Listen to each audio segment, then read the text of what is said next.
Hi everyone, today I am going to be sharing a few tips that I've learned on how to really make your space the most functional when you are in a non-committal living situation, or when you are living in short-term leases, constantly on the move, while making your space look super cute still.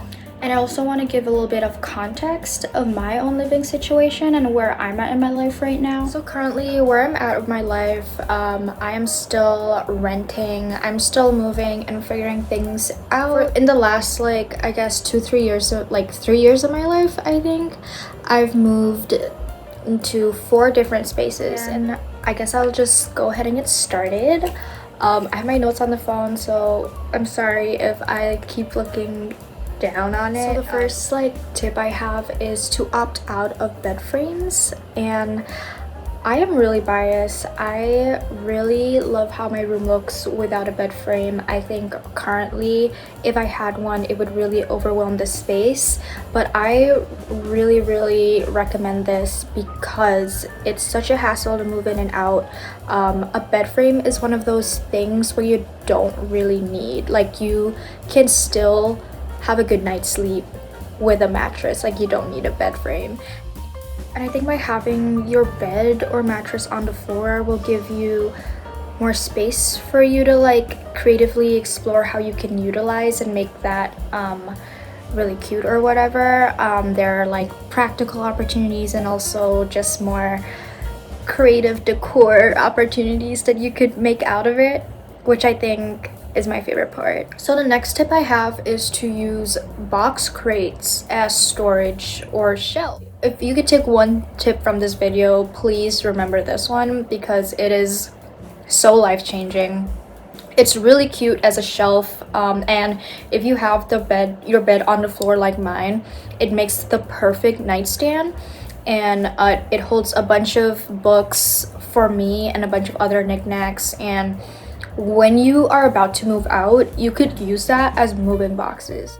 People get really creative with this. I've seen some shelves stacked up. You could build a literal shelf. You could probably even build a desk out of these box crates because they're very stackable, they're sturdy, and they're really good for storage, and they're cute. Also, anything that's wooden is such a timeless design, and I think it's one of the more versatile pieces or decor or furniture that anyone could have. The next thing I have is, if you are getting furniture that's relatively large, definitely opt for something that could be broken down or disassembled, if that's a word. This is for mobility purposes, and also it's gonna be easy to store away if it doesn't fit your space currently. Okay, pause, because I realized I forgot to include additional context, since the content I'm sharing is essentially promoting repurposing or thrifting your items to create and build your new space. I want to address the caveat that furniture that can be broken down are often bought new or fast furniture, and it's hard to thrift furniture that comes in a compacted box. And I also want to be transparent that one of the bought new items that I do have is my desk that I've had with me in all of my 4 living spaces I've lived in. And here are pictures from my old apartment, and I have no problem justifying this purchase if I'm planning to use it long term. Okay, back to the video. The next tip I have is splurge on wall art, little decors, little trinkets, because these little things can be packed in a box really easily, but it does so much to your space. It makes a really simple desk look put together and decorated and cute. It's a great opportunity for you to support growing artists and businesses. A really good way to show up like that. The next tip is to really take statement chairs seriously, and I say this because it is so easy to transport a single chair when you are moving in and out, and you'd be really surprised at how a single statement eclectic single chair furniture could really elevate your space and tie it all together. And it's super fun to look for one because it's super non-committal.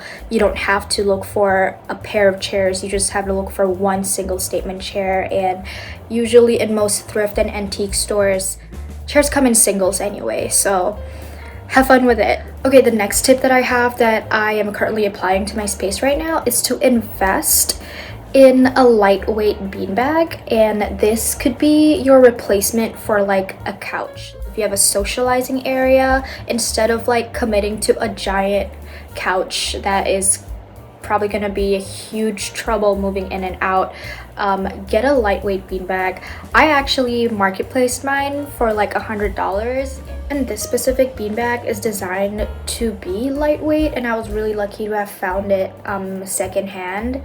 And the size is just perfect for a couch replacement because if I have like friends sleeping over, it could also opt as a bed.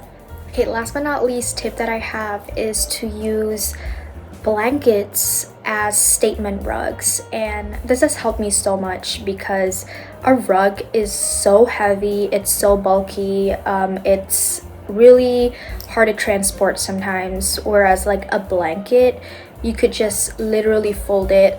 You might have to invest in like a rug liner to make it stay on the ground, but that's like way cheaper, way more easier to clean, way more easier to move. I don't know why people don't do this, and I don't know why people still use real rugs to decorate their space. I think there are way more cuter blankets that exist and it's so easy to thrift them, it's so easy to store them. You could even switch it out when you want a change as compared to a rug, a real giant rug. And also, if you do want to splurge on rugs, splurge on smaller rugs. They are also way cheaper, way cuter, easy to store away, and super lightweight.